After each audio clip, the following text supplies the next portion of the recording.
Tidak dapat dipungkiri, kita saat ini tergantung dengan teknologi. Bagaimana tidak? Semua yang berkaitan dengan teknologi pasti selalu mengasihkan. Dan yang pasti menguntungkan untuk kita. Ya, memang mereka dirancang demikian untuk kita.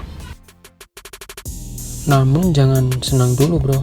Dalam banyak film fiksi dan sebuah game yang bernama Cyberpunk, keberadaan robot adalah suatu hal yang mengasihkan dan berbahaya.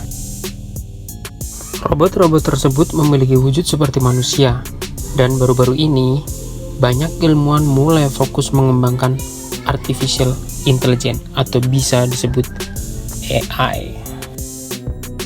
Kecerdasan yang bisa membuat robot bisa berpikir dan mengambil keputusan layaknya manusia. Dan ini bukan sekedar fiksi, tapi kenyataan yang harus kita hadapi. Dilansir dari Stanford Computer Science, AI atau kecerdasan buatan adalah ilmu dan rekayasa pembuatan mesin cerdas melibatkan mekanisme untuk menjalankan suatu tugas menggunakan komputer. Kecerdasan buatan dibuat oleh manusia melalui algoritma pemrograman yang kompleks. Kelihatannya sangat menarik, tapi kenapa saya juga mengucapkan kata bahaya? Sekarang gini deh, kita lihat pemesanan robot saat ini tidak hanya di pabrik, tapi sudah ada yang memesan untuk keperluan rumah. Lihat data ini. Menurut Databook dari 2016 hingga 2021, pemesanan robot terus meningkat, baik itu saat masa pandemi ataupun tidak. Semua itu tak akan berpengaruh terhadap perusahaan membuat robot, maka dari itu mereka rela mengeluarkan kocek yang sangat dalam untuk mengembangkan robot-robot mereka. Semakin lama, bukan tidak mungkin ada robot di rumah-rumah kita. Itu sangatlah mungkin. Mereka desain untuk kita, apapun kemauan kita selagi masih ada uang, kita dapat minta program apapun. Tapi bisa kalian bayangkan tidak? Kalau sistem robot itu diretas oleh para jenius yang saat ini adalah orang-orang yang paling dicari. Ya, robot itu bukan hanya membantu kita, tapi juga bisa menjadi senjata pembunuh yang sempurna. Mengerikan bukan? Kalau sudah begitu, semua tergantung kepada keamanan negara itu sendiri. Di negara kita sebenarnya banyak lahir peretas-peretas yang sangat mahir setiap tahunnya. Kami berikan satu contoh, peretas dengan nama H-7.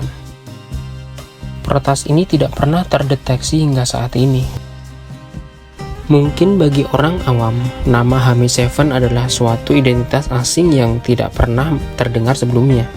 Tapi tahukah kamu bahwa inisial di balik H-7 merupakan seorang devicer yang pernah mengacak-acak situs blogging WordPress beberapa tahun lalu. Bahkan di tahun 2001, H-7 pernah melakukan defacing terhadap lebih dari 5.000 website hanya dalam waktu 2 hari saja. Oleh karena itu, di dunia hacker, tanah air dikenal sebagai Master of Mass Devicer. Bahkan sampai sekarang belum ada yang tahu siapa dia sebenarnya. Dari saat terakhir dia melakukan aksinya, sampai sekarang tidak pernah muncul lagi di permukaan. Di negara lain, orang-orang atau kelompok seperti itu adalah sangat penting untuk dicari, karena bisa melindungi data negara yang sangat riskan untuk diambil. Keamanan suatu negara saat ini tak cukup punya polisi dan militer banyak. Kita juga butuh assassin yang bertugas di balik layar. Suatu benda jika dicuri pasti akan hilang. Tapi jika data yang dicuri belum tentu hilang. Karena perintah komputer ada istilah copy. Jadi data yang kita punya akan tetap ada walaupun sudah dicuri. Jadi kita dapat melihat data dicuri atau tidak, tergantung kita bisa melihat jejak peretas itu masuk ke jaringan kita atau tidak. Oke, kita bicara fakta. Bank Jatim mengalami kebocoran data, dijual belikan di forum hacker, yang biasa disebut dark web. Kita bisa ulas dark web ini di lain waktu. Data tersebut dijual senilai 250 US dollar atau sekitar 3,5 miliar. Kita bisa simpulkan bahwa perkembangan komputer dan AI bisa berjalan dengan selaras jika orang-orang seperti itu benar-benar sudah diberi wadah oleh negeri ini. Karena selain dapat membantu pertahanan suatu negara, juga dapat melindungi sesama umat, minimal di negara itu sendiri. Dan bukan tidak mungkin melindungi semua orang di dunia ini yang berasal dari para jenius negeri ini. Keren kan? Namun jika sampai detik ini rintisan itu belum ada, bagaimana semua itu bisa terwujud? Cybercrime di negeri kita memang sudah ada. Dari berita yang beredar, mereka sibuk mencari pelanggaran atau masyarakat yang melakukan sesuatu di dunia maya.